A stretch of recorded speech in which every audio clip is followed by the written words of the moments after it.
You ask Tiger to solve. This deals with linear equations with one unknown. The final result is x equals 3. Let's solve it step by step. Group all constants on the right side of the equation. Add 7 to both sides. Simplify the arithmetic.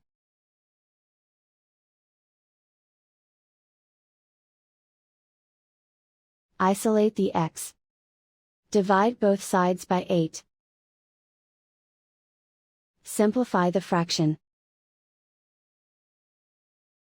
Find the greatest common factor of the numerator and denominator.